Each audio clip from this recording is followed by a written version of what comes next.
On va voir 3 façons, 3 méthodes de gagner instantanément 10 000 € avec un EP ou un album. Ça peut aussi marcher avec un single, mais c'est beaucoup plus difficile.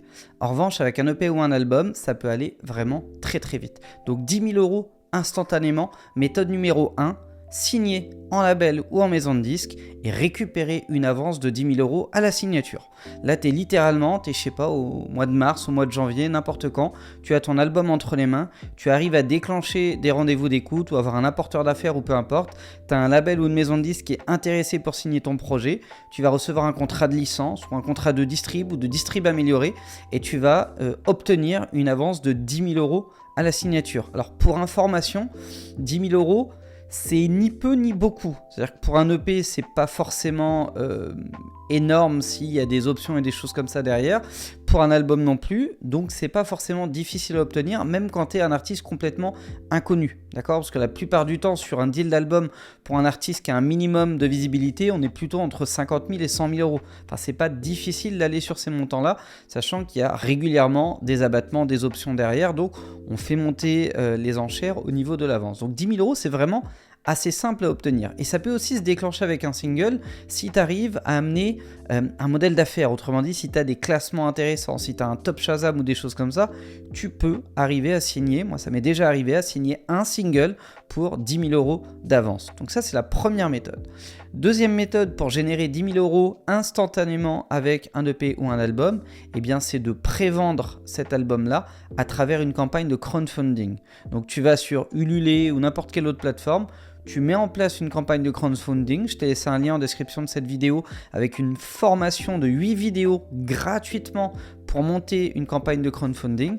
Et à l'issue de ton opération, eh bien, tu peux très bien avoir levé 10 000 € pour un EP ou pour un album. Alors on a plus des montants régulièrement autour de 6 à 8 000 €, mais tu as des gens qui font beaucoup plus aussi. J'ai vu des campagnes faire 20 000 $, 25 000 $, 35 000 $ même. On a vu une artiste générer 18 000 francs suisses. Donc c'est pas inaccessible non plus et ça va très très vite. Alors c'est moins instantané que la signature. La campagne, elle peut durer 1 mois, 2 mois, 3 mois. Néanmoins, une fois que tu vois que la somme est tombée, finalement, c'est qu'une question de semaines avant qu'elle soit sur ton compte et que tu puisses l'utiliser pour développer ta visibilité ou développer ton projet. Troisième méthode pour obtenir instantanément 10 000 € avec un EP ou un album, eh bien, c'est de lever des fonds à travers des demandes d'aide et de subventions. Alors, c'est pas forcément éligible à tout le monde, faut remplir les critères d'éligibilité selon les différentes aides demandées. Néanmoins, la plupart des aides se cumulent entre elles et tu peux assez facilement générer 10 000 € avec des demandes d'aide et de subventions. Si tu sais pas comment t'y prendre ou si tu l'as déjà fait et que t'as pas obtenu tes subs, n'hésite pas à te faire accompagner. Chez Musisecure, la société de gestion de droits que j'ai créée, on fait ce genre de truc. On monte des dossiers d'aide et de subventions. On a un taux de réussite qui frôle les 100%. Le plus dur, en fait, c'est de te rendre éligible. Alors il y a des aides faciles, tu vois, l'aide à l'EPK Spedidam, c'est facile à obtenir. L'aide à l'autoproduction SACEM, c'est assez facile à obtenir. Tu vas avoir 2-3 aides de cette nature qui sont assez simples. En les cumulant, tu peux atteindre 10 000 €. Puis tu as des aides pas forcément plus difficiles à obtenir, mais qui demandent d'avoir certains critères d'éligibilité qui sont, eux, un petit peu plus difficiles à obtenir. Si tu n'as pas de label, notamment, c'est assez compliqué. Mais si tu en as un, c'est pas très compliqué. Parce que chez Musisecure, on t'aide à devenir éligible, on monte le dossier de sub pour toi, on va le défendre, et une fois qu'on obtient les fonds, on ne te prend rien dessus, il n'y a pas de com qui t'est prise ou quoi que ce soit, ça rentre directement chez toi. Si jamais tu veux plus d'infos, www.musisecure.fr, tu réserves un appel avec un membre de l'équipe, c'est complètement gratuit et il t'expliquera s'il se sent en capacité de porter ton projet pour aller faire des demandes d'aide et de subvention. Donc voilà, 3 méthodes assez simples en soi, assez rapides pour générer instantanément 10 000 € avec un EP ou un album. Maintenant, est-ce que je recommande forcément ? À mon sens, non.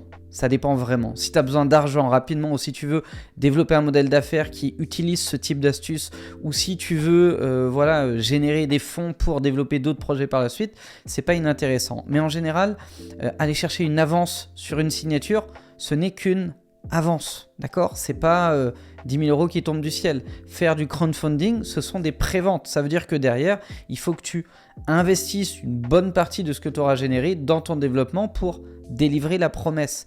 Et puis, faire appel à des aides et des subventions, ça marche pas à chaque fois. Il y a beaucoup d'aides qui ne sont éligibles qu'une à 2 fois dans toute ta carrière.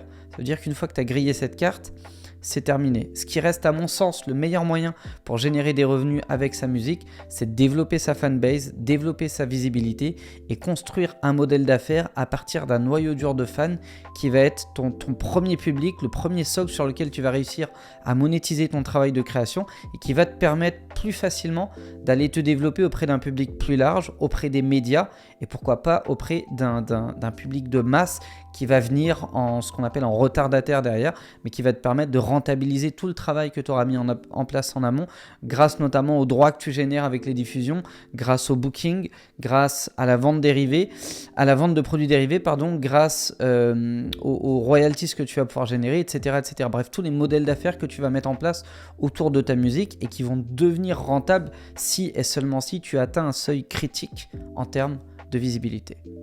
Merci d'avoir été attentif à cette vidéo. Si jamais ça t'a plu, motivé, inspiré ou appris des choses, lâche-moi un gros like, ça prend 2 secondes et ça récompense mon travail. Abonne-toi à la chaîne YouTube Producteur à succès pour rejoindre plusieurs dizaines de milliers d'artistes et de producteurs indépendants qui mènent le même combat que toi. Et puis en plus ça m'aide à répondre mon message, donc c'est plutôt sympa. Je t'ai laissé 2-3 liens en description de cette vidéo si tu veux aller plus loin. N'hésite pas à cliquer dessus. Je pense qu'il y a des choses vraiment intéressantes et de valeur pour toi. Je te souhaite le meilleur pour la suite, déchire tout et je te dis ciao ciao.